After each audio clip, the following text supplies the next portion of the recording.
थोड़ा परमात्मा देने में देरी कर सकता है, होता है। आप एक बार पशुपति व्रत कर लिए और सोचा कि भगवान मुझे सब कुछ दे देगा।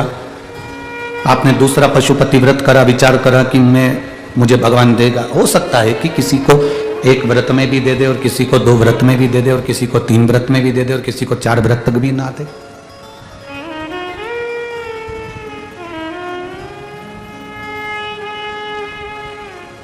एक बार देवादिदेव महादेव ने नंदी से कहा, जाओ नंदी,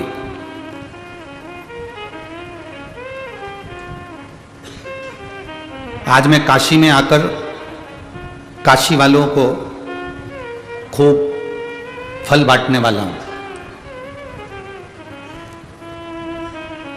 जाओ नंदी, सबको सूचना दे दो कि मैं काशी में फल बांटने के लिए आ रहा हूं। मेरे पास में बहुत सुंदर फल है, मेरे पास में सेब है, एप्पल है, और मैं काशी में जितने भी लोग रहते हैं, मैं आज पूरे गांव में, पूरे नगर में ये फल बांटूंगा। काशी में सूचना मिल गई सबको, शिवरात्रि के दिन शंकर भगवान फल बांटने वाले। सब काशी विश्वनाथ के मंदिर के बाहर लाइन लगाकर खड़े हो गए। उस दिन शिव खुद प्रकट होकर फल बांटने वाले। पूरे काशी में सूचना है कि शिवरात्रि है। शिवजी ने नंदी के द्वारा खबर पहुंचाई है कि आज मैं फल बांटूंगा। लाइन से खड़े, और कौन नहीं चाहता कि शंकर जी के हाथ का फल मिले। सबकी इच्छा होती है कि शिव जी के हाथ का फल हमको प्राप्त हो।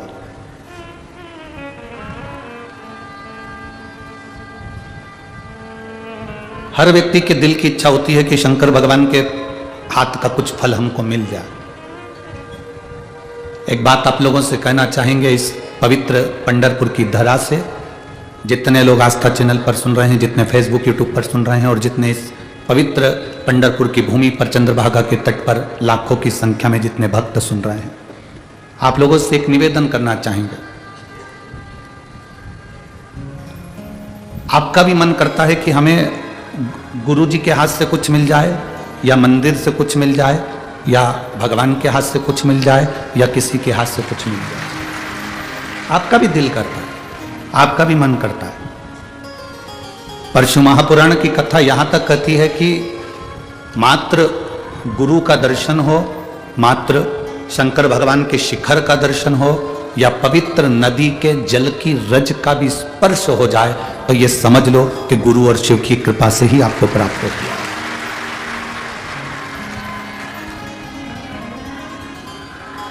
ये गुरु और शिव की ही कृपा से आपको मिला।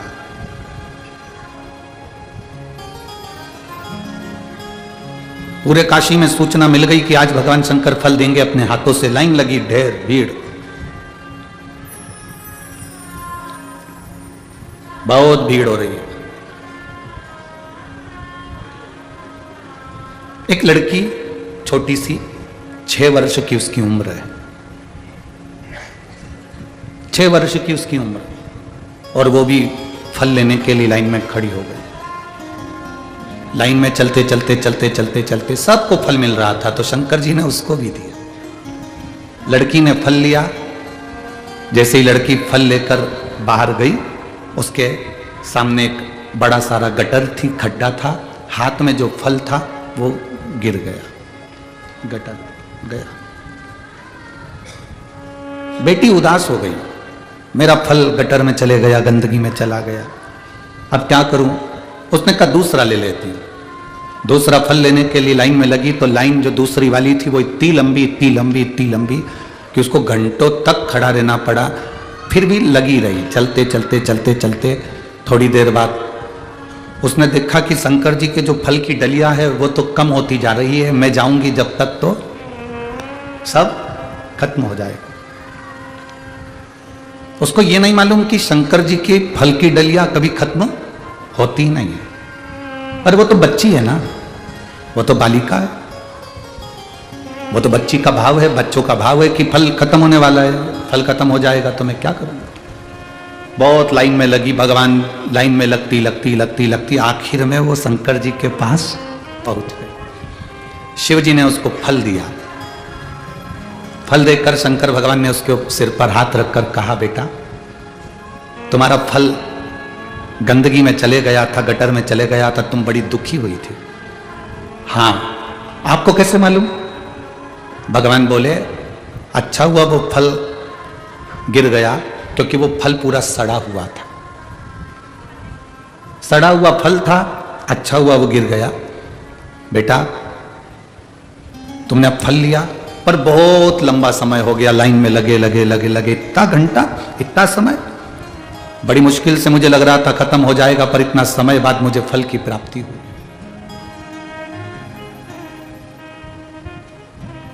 इतने समय के बाद मुझे फल की प्राप्ति हुई, ले फल जाओ।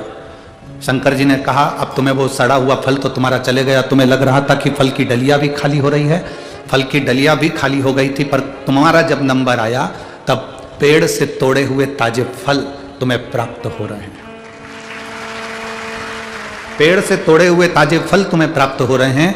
शंकर भगवान उस बेटी को विदा कर देते हैं और ये कथा हमारे जीवन को दे जाती है, शिव जी की ये कथा, कि कभी कभी हमें कुछ अच्छा मिलने वाला होता है, हमारा किसी कंपनी में जॉब लगने वाला होता है, कभी कभी हमारे कहीं अच्छी जगह संबंध होने वाला होता है, कभी कभी ऐसा लगता है कि मेरी बेटी की शादी वहाँ होने वाली है, मेरे बेटे का संबंध वहाँ होने वाला है, कभी कभी लगता है मेरा मकान बनने वाला है, कभी कभी लगता है मेरा ये काम अब चुटकियों में हो जाएगा, 8 दिन में मेरा काम समझ जाएगा, पर वो काम तुम्हारा नहीं होता है तो समझ लेना शिव जी ने तुम्हारे लिए स्वीकार नहीं किया,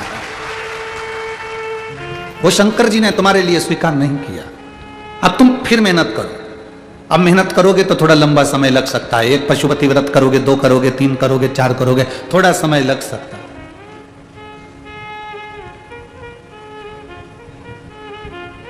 फिर मेहनत करो, और मेहनत करने के बाद जो फल मिलता है, फिर वो फल बासी नहीं होता, सड़ा हुआ नहीं होता, वो फल ताजा ही मिलता है।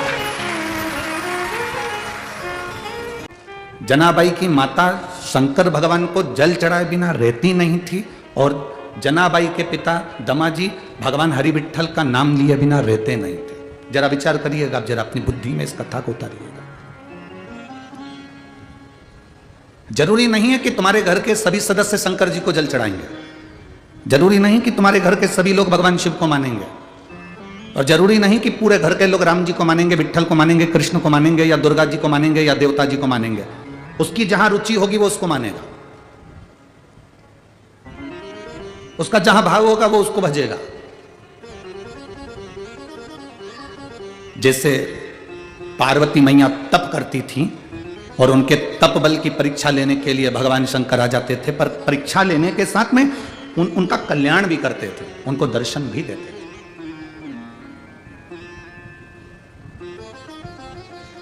उनको दर्शन भी दे रहे हैं।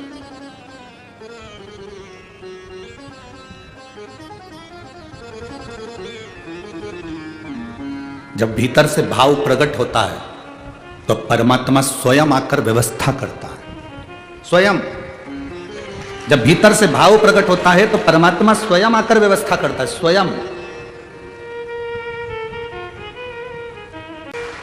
आपसे पूछें, आम के पेड़ में तुमने पानी दिया, आम का पेड़ बड़ा हो गया, आम आना चालू हो गए, तुम जिंदा हो तब भी वो आम दे रहा है, तुम मर गए तब भी वो आम दे रहा है, तुम्हारे आगे वाले भी जो आए थे अवस्था निकाल कर चले गए, आम का पेड़ आज भी है जिसमें तुमने पानी दिया था, वो तुम्हारे पोतों को भी आम दे रहा है, और आने वाले समय में वो आम का पेड़ और बढ़ता चले गया, और बढ़ता चले गया, मालूम पड़े उस आम से और आम के पेड़ जन्म ले लिए, और वो तुम्हारे घर के बच्चों को ना जाने कितनी पीढ़ी को आम का पेड़ आम देता रहा, छाया देता रहा, और तुम्हारी पीढ़ी दर पीढ़ी वो आम का बगीचा तुम्हारे यहाँ लगा कि लगा रहा। उसी तरह जैसे आम के पेड़ में पानी दिया, वो आम जिंदगी भर मिलते रहे, तुम्हारे जाने के बाद भी मिलते रहे, छाया जिंदगी भर मिलती रही, जाने के बाद भी मिलती रही। तुमने अगर 1 लोटा जल शंकर जी के मंदिर में जाकर चढ़ाना चालू करा है तो तुम्हारा वो जल 71 पीढ़ी तक काम आता है, भले तुम चले जाओ,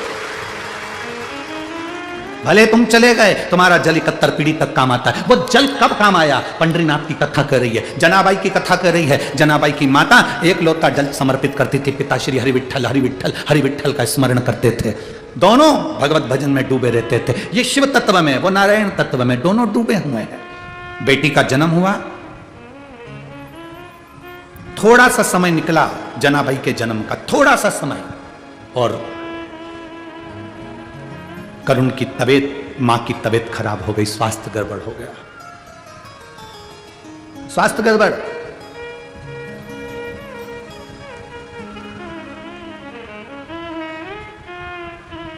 अब छोटी सी जनाबाई, छोटी सी, माता की सेवा करती, छोटी सी ठुमक ठुमक चलने वाली जरा सी बेटी सेवा में ली, चली गई।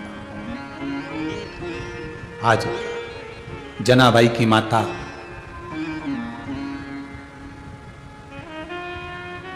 दरी पर पड़ी है, पलंग पर पड़ी है, अंतिम सांसें गिन रही है, अंतिम सांसें, प्राण जा रहे हैं।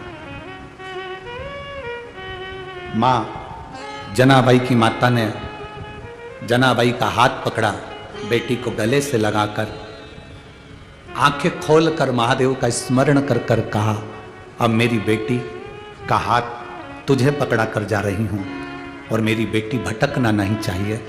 मेरे पति ने भजन किया है, मैंने भजन किया है, तो मेरी बेटी के मुख से भी भजन निकलना चाहिए।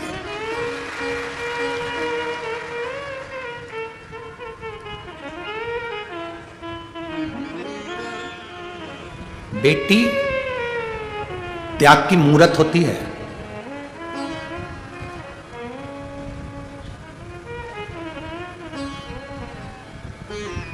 बेटी त्याग की मूरत होती है।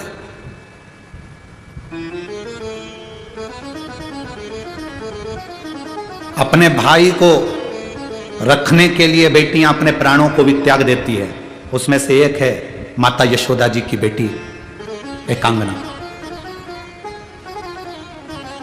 वसुदेव जी कृष्ण को रखकर चले गए और नंद बाबा अपनी बेटी को उठाकर वसुदेव जी को दे देते हैं कि कंस के हाथ में दे देना और मार देगा।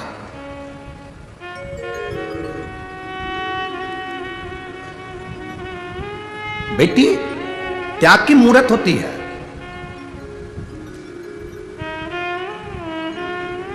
दशरथ जी कौशल्या मैया अपनी बेटी शांता को पेटी में बंद कर छुड़वा देते हैं।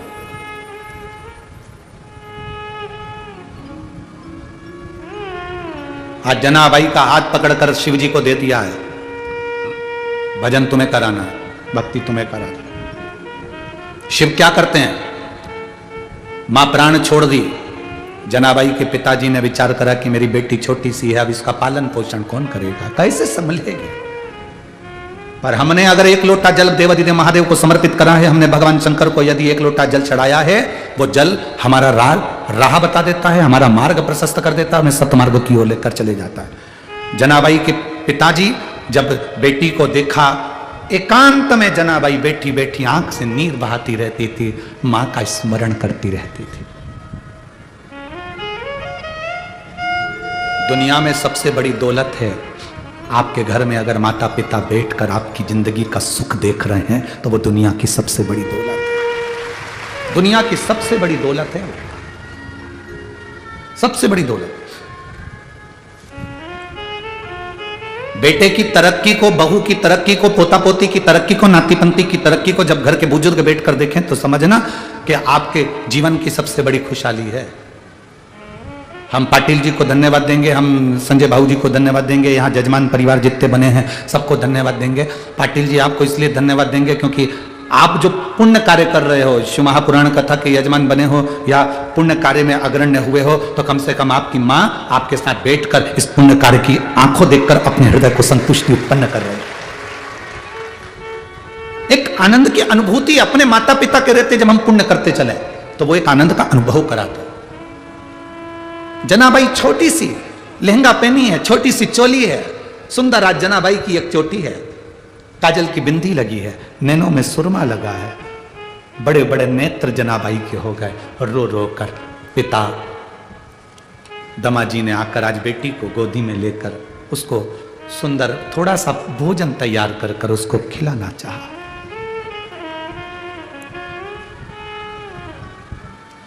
खिलाना चाहा।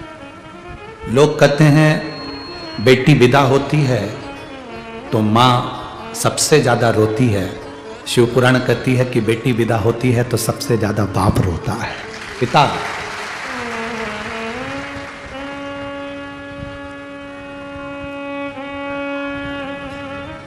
हमारे जिंदगी का पुण्य है बेटियां। रोटी का छोटा सा टुकड़ा उठाकर जब जनाबाई के मुख में दिया है,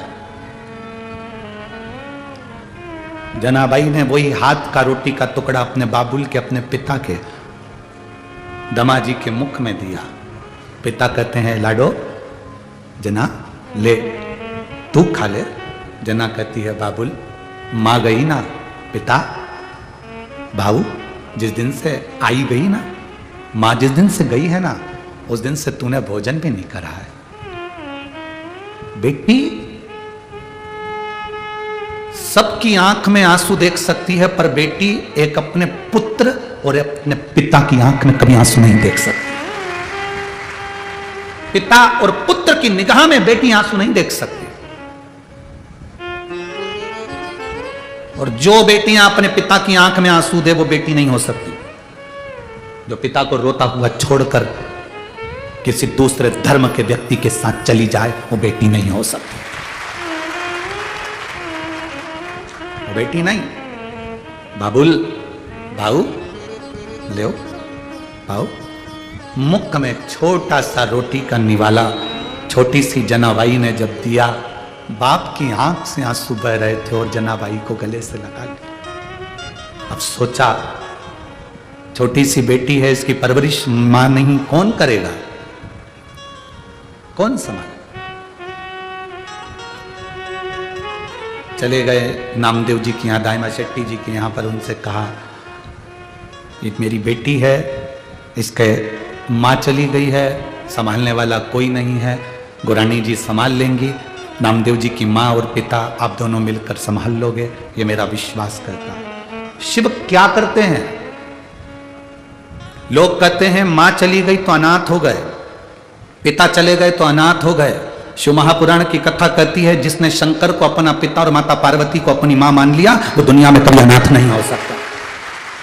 जब विश्वनाथ को तुमने अपना मान लिया तो फिर अनाथ कैसे हो? जब तुमने पंडरीनाथ को अपना मान लिया तो तुम अनाथ कैसे हो? जब तुमने द्वारिकानाथ को अपना मान लिया तो तुम अनाथ कैसे हो? जब तुमने बद्रीनाथ और केदारनाथ को अपना मान लिया, सोमनाथ को अपना मान लिया तो तुम अनाथ कैसे हो? जब तुमने जगन्नाथ को अपना मान लिया तो तुम अनाथ कैसे हो? अनाथ वो कहलाता है जो भगवान का नहीं हुआ।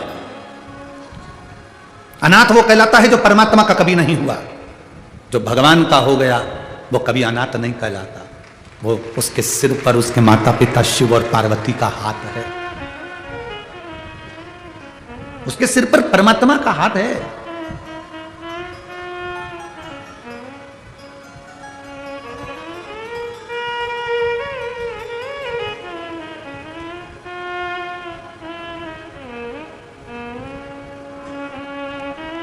भगवान की भक्ति, भगवान का भजन, भगवान का स्मरण आप कर रहे हो तो ये आपके अंदाजे में रहना चाहिए कि शिव आपके साथ है, हरि आपके साथ है।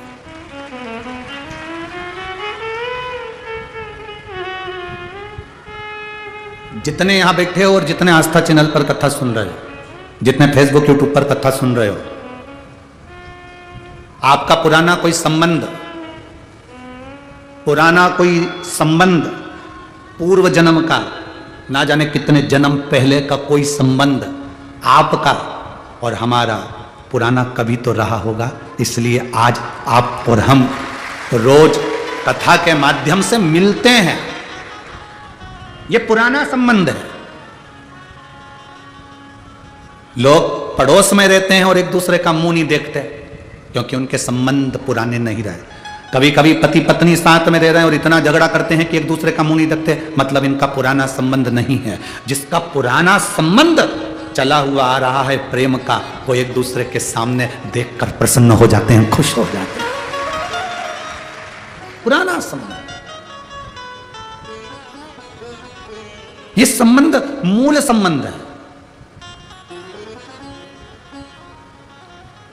मूल संबंध। महाराज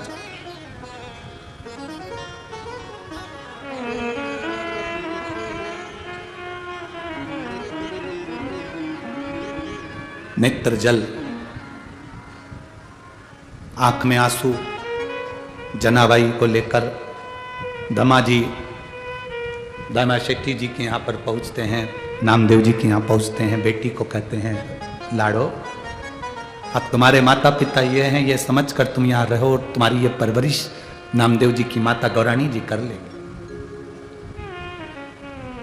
बेटी कहती है, बाबुल भाऊ मैं भूखी रह लूंगी, तुझसे कुछ नहीं मांगूंगी पापा, बाबा कुछ नहीं मांगूंगी मैं, मुझे मत देना कुछ भी, पर पिता अपने लाडो को, अपने कलेजे के टुकड़े को अलग तो मत कर,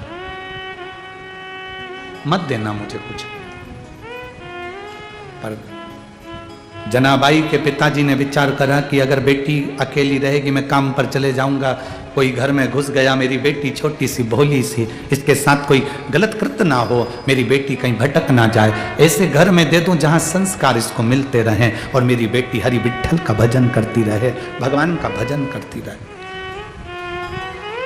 दुनिया का कोई बाप नहीं ऐसा कि बेटी को खड्डे में डालेगा, कचरे में डालेगा। पिता जब बेटी की शादी करता है, अच्छा घर देखता है, काम धंधा देखता है, व्यापार देखता है, व्यवसाय देखता है, लड़का देखता है, सब कुछ अच्छा देखता है, पर पिता क्या कर सकता है? उसने बेटी की किस्मत थोड़ी ना देखी है कि उसके भाग्य में क्या लिखा हुआ, उसके भाग्य में क्या लिखा है ये पिता थोड़ी ना जानता। बाबा मैं कुछ नहीं मांगूंगी। जनाबाई को जब पिता दमाजी छोड़कर जा रहे थे, दमा अपने पिता का बगलबंदी, बगलबंदी कहते हैं कुर्ता कमीज, उसको पकड़कर खींचती है। बाबा छोटी सी जनाबाई, मात्र 5 वर्ष की अवस्था, और चोटी बंधी, लहंगा पहनी, वो चोटी भी किसी ने नहीं बांधी थी, आज पिता ने जनाबाई की चोटी बांधी थी, क्योंकि मां है नहीं, कौन साथ है, पिता। कमीज खींचकर, कुर्ता बगलबंदी खींचकर जनाबाई ने कहा, बाबा मैं नहीं मांगूंगी कुछ भी, बाबा मैं नहीं मांगूंगी तुमसे कुछ भी, मुझे ना खेलने के लिए खिलौना चाहिए, ना मुझे गाड़ी और बंगला चाहिए। बेटी कहती है, बस पिता तेरे कलेजे से लगने के लिए मुझे तेरा हृदय चाहिए, मुझे नहीं चाहिए, मुझे मत दे कुछ। जना का हाथ पकड़कर पिता वापिस दामा शेट्टी जी के यहाँ, नामदेव जी के अंदर घर में जब छोड़ा, गौराणी की आंख में जल थे, नामदेव जी की मां रो रही थी, जल। फिर दौड़ी जनाबाई, वापिस दौड़कर बाहर आ गई, बाबा बाबा आवाज लगाती लगाती, दामा दमाजी पिता वापिस दौड़कर आया, लाडो क्या हुआ, क्या हुआ? बाबा तुम भी यहीं रह जाओ ना, मैं मेरे पिता के बिना नहीं रह सकती। छोटी सी लड़की है, छोटी सी। ए भाई, आज की बेटियां हो सकती हैं कि विदाई में उसके आंख में आंसू ना आए, पर पहले की बेटियां जब घर से विदा होती थी ना, तो बाप तो देख भी नहीं पाता था, पीछे खड़ा हो जाता था पिता, पीछे। जिसको गोदी में खिलाया हो, भोजन करने बैठा हो, तो कोरा अपने मुख का दिया हो, उस बेटी को विदा करते हुए बाप कैसे दे सकता है? मेरी पंढरपुर की जीजियों, बेटे की आंख में बाप आंसू देख सकता है, पर बेटी की आंख में कभी आंसू नहीं देखता बाप, कभी नहीं देखता।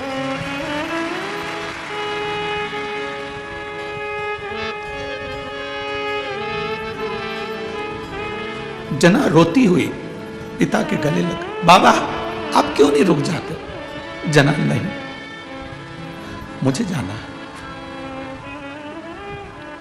बाबा तू तेरी भी चोटी करेगा, मैं करवा लूंगी बाबा, पर मुझे अपने कलेजे से अलग मत कर। क्यों छोड़ रहे हैं? किस लिए छोड़ रहे हैं? जनाबाई के पिता को क्या कमी पड़ गई जो जनाबाई को छोड़ रहे हैं? क्योंकि दमाजी ने कहा मेरे घर में रोटी बनाने वाला कोई नहीं, मैं भूखा सो जाऊंगा पर मेरी जना, मेरी बेटी भूखी ना सो।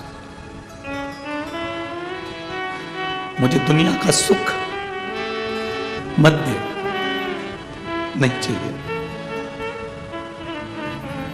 क्या करूंगा उस सुख का? जाने लगा पिता। जनाबाई पिताजी से कहती है, पिताजी, बाबा, जब मेरी मां चली गई थी, आप मुझे बहलाने के लिए जब घोड़ा बनते थे, मुझे बिठाते थे, घुमाते थे।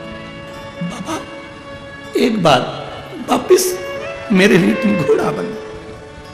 दमाजी जनाबाई के पिता नीचे झुकते हैं और आज जनाबाई पीठ पर नहीं चढ़ी है, आज पिता के गले लग गई। पीठ पर नहीं चढ़ी जना, पिता के गले लग गई।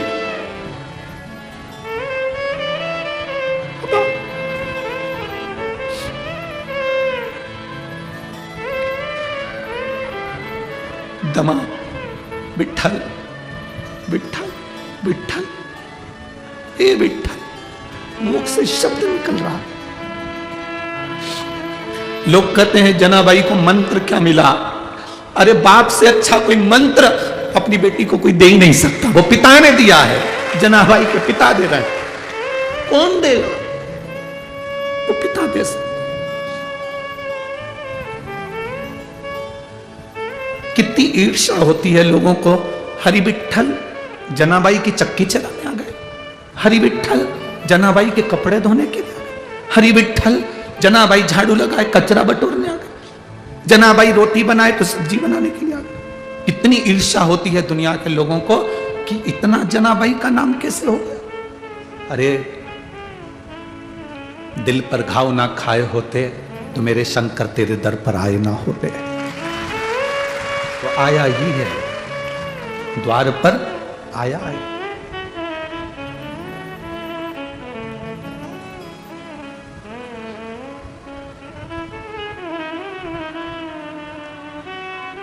शिव शिव है, नारायण नारायण है। बेटी को छोड़ा है। लोग कहते हैं कि बेटी को छोड़ने का निर्णय दमा का था, जनाबाई के पिता का था। लोग कहते हैं निर्णय जनाबाई के पिता का था। नहीं, तेरी कृपा बिना न हिले एक भी अणु, लेते हैं श्वास तेरी कृपा से करूं करूं। बखान क्या करूं मैं राखों के ढेर, चपटी भभूत में खजाना कुबेरा।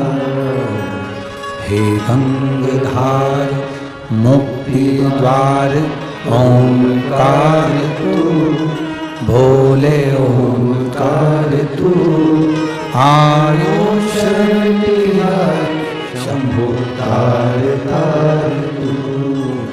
ये निर्णय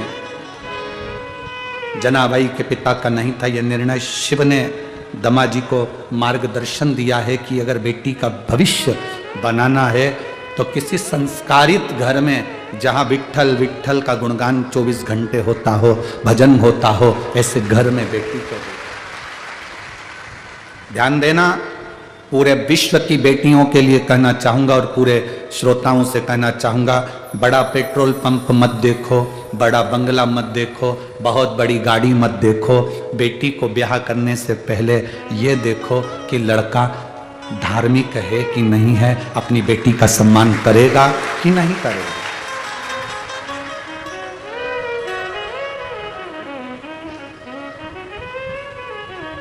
बेटी का सम्मान करेगा कि नहीं करेगा, बेटी का आदर करेगा कि नहीं करेगा, बेटी का सत्कार करेगा कि नहीं करेगा, वो देखो। जनाबाई गौराणी जी गले से लगा कर रखी। जनाबाई हमेशा कहती थी मैं नामदेव जी की दासी हूं, और नामदेव जी से जब जब पूछा गया कि जनाबाई कौन है, तो नामदेव जी कहते थे मेरी माता के हृदय का टुकड़ा है, जनाबाई मेरे माता के हृदय का टुकड़ा। एक बार भरी सभा में नामदेव जी से पूछा गया कि जनाबाई कौन है, तब नामदेव जी ने कहा वो पांडुरंगा के दिल का टुकड़ा है, हरि विठ्ठल के दिल का। ऐसा होता है, हाँ, सिद्ध कर दिया नामदेव जी ने। लोग प्रमाण मांगते हैं, प्रमाण। आज की दुनिया के लोगों को प्रमाण चाहिए।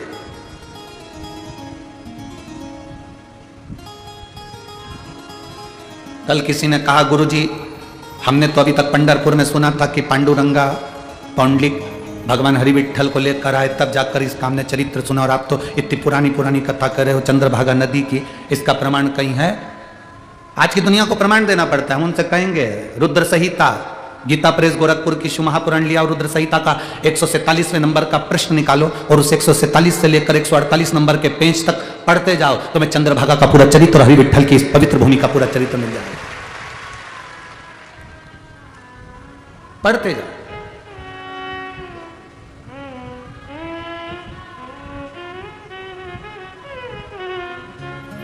पढ़ो उसको। प्रमाण चाहिए दुनिया के लोगों को। आज के जमाने में नामदेव जी ने प्रमाण दिया। आज नामदेव जी ने जनाबाई को कीर्तन में बुला लिया, कीर्तन चालू हुआ, जनाबाई नाचना चालू, कीर्तन गाना चालू, रामकृष्ण हरि विठ्ठल पांडुरंगा खूब जपा। कीर्तन करते करते सुबह हो गई, जल्दी भागी, कपड़े भी धोना है, झाड़ू भी लगाना है, भोजन भी बनाना है, क्या करूं? जो गई, कपड़े लेके पहुंच गई चंद्रभागा के तट पर, धोने वाली थी, इतने में याद आया अभी तो गेहूं नहीं पीसा, आटा, गई गेहूं पीसने। इतने में भगवान ने तुरंत रुक्मणी जी को बुलाया, इधर जल्दी आ। रुक्मणी जी बोली क्या? जल्दी आ, दौड़ कर। रुक्मणी जी बोली इतने दिन से अलग अलग रह रहे थे, आज मुझे बुला रहे, जरूर कोई काम होगा।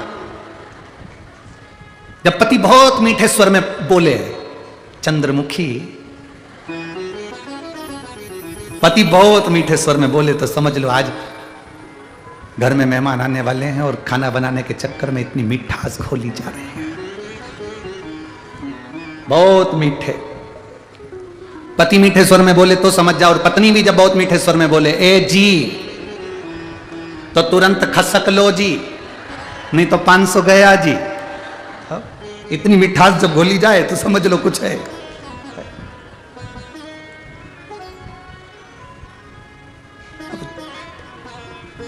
दौड़ी, इतने में भगवान पांडुरंगा हरि विठ्ठल ने रुक्मणी को बुलाई, जल्दी आ, जल्दी आ। रुक्मणी जी बोली क्या? इधर आ, जल्दी आ। रुक्मणी जी बोली क्या हो क्या गया? जल्दी जा। कहां? चंद्रभागा के तट में। मां जाके क्या करूंगी? बूढ़ी का रूप रख कर जा, कपड़े का गट्ठा पड़ा है सब धोया। और रुक्मणी जी बोली मैं? भगवान बोले आज तक हमारे तो नहीं धोए, जा पहली बार, जल्दी जा। रुक्मणी जी बोल रही हैं बस एक ही बार यह काम करूंगी, इसके बाद कभी जिंदगी में नहीं करूंगी। पहले बोलते मैं लक्ष्मी, मैं राजरानी, मैं पटरानी। भगवान बोले तू जा तो पहले, तू जा। तो रुक्मणी जी को भेजा, कपड़े धुल रहे, वो चक्की पर गेहूं पीस रही थी और उधर चूल्हे पर सामान रखा, झाड़ू भी लगाना। और नामदेव जी और माँ और पिताजी आए, घबरा गई, क्या करूं? छोटी सी जनाबाई, बस उसने चक्की को ऐसे घुमा के छोड़ा और आवाज लगाई विठ्ठल। जो विठ्ठल लगाई। भगवान रुक्मणी को कपड़े धोते हुए देख रहे थे, भगवान रुक्मणी को छोड़ के जनाबाई के घर चले गए।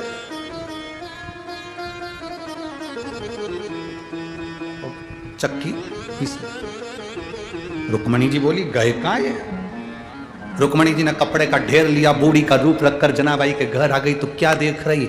जो हमेशा सोए रहते थे, जिनके चरण में दबाती थी, आज वो चक्की चला रहा है। रुक्मणी जी ने कपड़े का गट्ठा लिया तो जनाबाई दौड़कर पूछी तुम कौन? रुक्मणी जी बोली तुम्हारे कपड़े पड़े थे चंद्रभागा पर, पानी बहुत तेज आ रहा था, मैंने सोचा मैं ही धो दूं, मेरे भी तो धो रही थी, तेरे धो दिए, ले कपड़े देने आई हो। अच्छा तो तुम इतनी मुस्कुरा क्यों रही हो यहां खड़ी खड़ी? अब रुक्मणी जी कैसे कह रहे कि चक्की पीस रहा मेरा, मेरा प्रभु चक्की पीस रहा है। अब कभी कभी का स्मरण होता है ना, वो रहता है। एक भक्त भगवान को बड़ा प्रिय था, बहुत प्रिय। वो शिव जी के मंदिर में आता और बहुत सेवा करता, तो भगवान का बड़ा प्रिय था।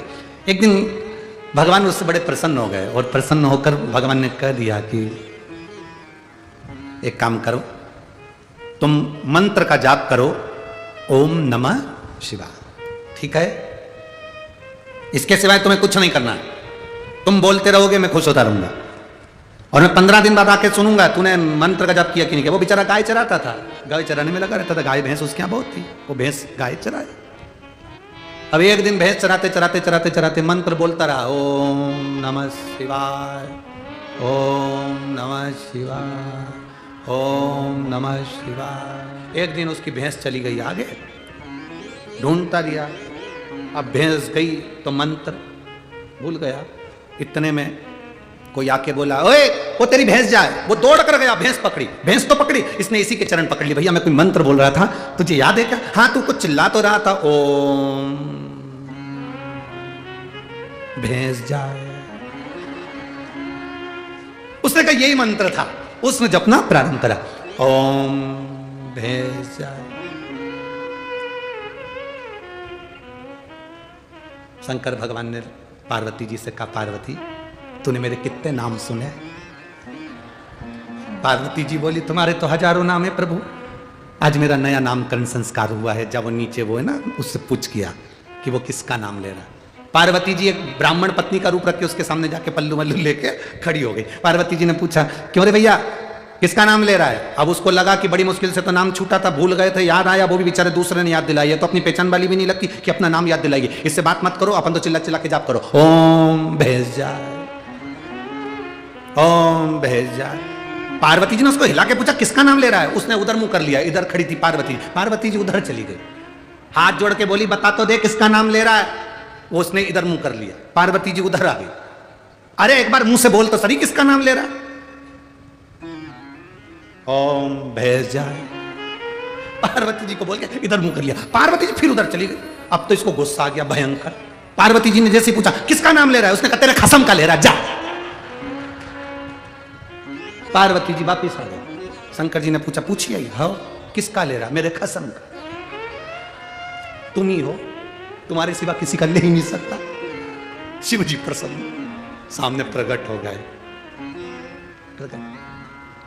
शंकर शंकर हो घड़ी है, दयालु, उसके सिवा कोई दुनिया में इतनी प्रसन्नता में, सहज भाषा में, एकदम सरल, तुम जो बोलो उसको स्वीकार हो जाता। जो बोलो, लोग कहते हैं शंकर जी जल्दी रुष्ट हो जाते हैं, हम कहते हैं दुनिया का भ्रम है कि शंकर जी रुष्ट हो जाते हैं। सबसे जल्दी प्रसन्न होने वाला एक ही देवता है, वो देवाधिदेव महादेव है। सारी समस्या का हल एक लोटा जल चढ़ाया, 3 बार ताली बजाए, बम बम बोला, शिव प्रसन्न। उन्हीं का चढ़ा हुआ बेलपत्र उठा के धो के वापिस चढ़ा दो, शिव प्रसन्न। उनके मंदिर में झाड़ू लगा दो, शिव प्रसन्न। मंदिर में भी नहीं जाओ तो शिखर का दर्शन कर लो, शिव प्रसन्न। इतना सरल देव कहां मिलने वाला, कहां मिलेगा?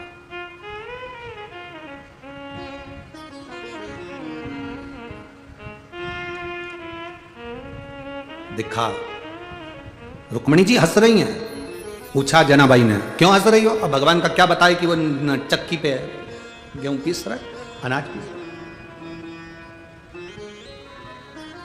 अरे भाई, भगत के वश में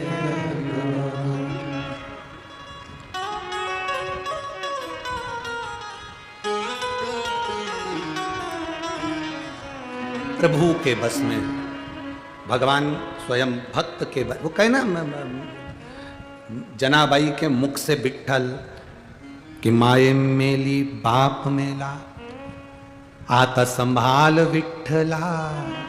माता गई पिता गए पर विठ्ठल तुम संभाल सको।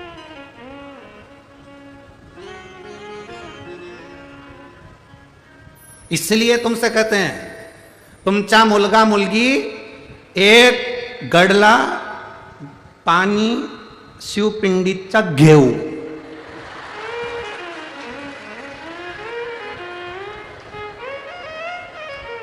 गड़बड़ तो नहीं बोला है, कहीं बोला हो तो तुम सुधार लो।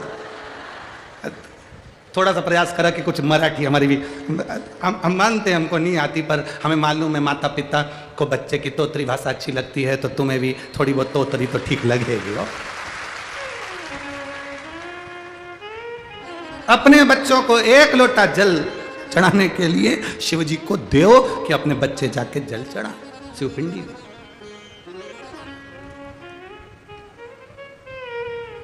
भगवान शंकर, और जब वो जल चढ़ाएंगे तो एक आनंद की अनुभूति अपने आप होती चली जाएगी, आनंद की।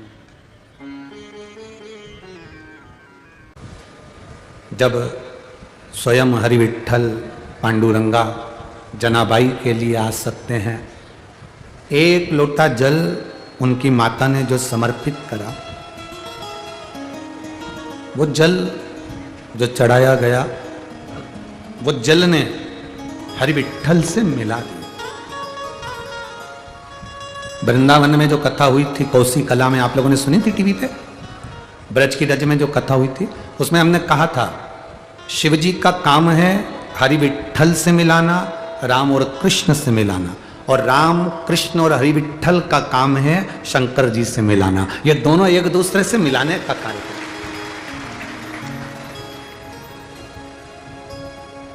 इसीलिए कहा था भजन ये छूटे ना तू मुझसे रूठे ना, भजन ये छूटे ना तू मुझसे रूठे ना, साथ ये छूटे कभी ना, तेरे बिना भी क्या जीना, ओ शंभू रे तेरे बिना भी क्या जीना। हम एक लोटा जल शिव जी को जो समर्पित कर रहे हैं, बाबा का भजन कर रहे हैं, हमारा चढ़ाया गया जल दूर नहीं जाता, हमको पकड़कर शिव के करीब रखता है। राम का दर्शन करना है तो शंकर का भजन करना पड़ेगा, शंकर का भजन करोगे तो राम मिलेंगे, और राम का भजन करोगे तो शंकर मिलेंगे।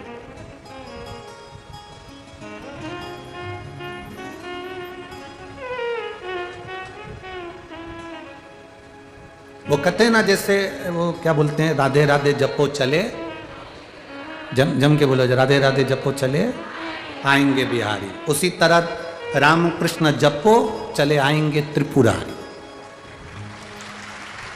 तुम जितना राम का भजन करोगे, जो तुम कितना कृष्ण का भजन करोगे, तुम जितना हरि विठ्ठल का भजन करोगे, शिव तुम्हारे करीब में, और तुम जितना शंकर का भजन करोगे उतने नारायण तुम्हारे करीब में।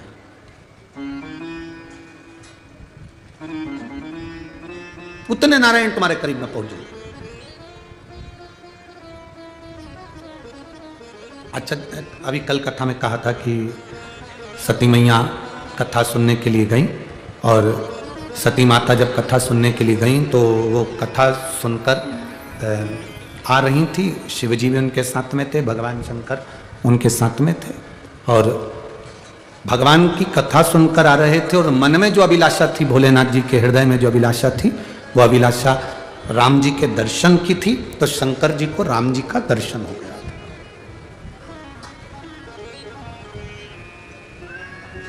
जिस अभिलाषा से हम पहुंचते हैं कथा के पंडाल में, जिस अभिलाषा से हम पहुंचते हैं भगवान शिव की कथा में,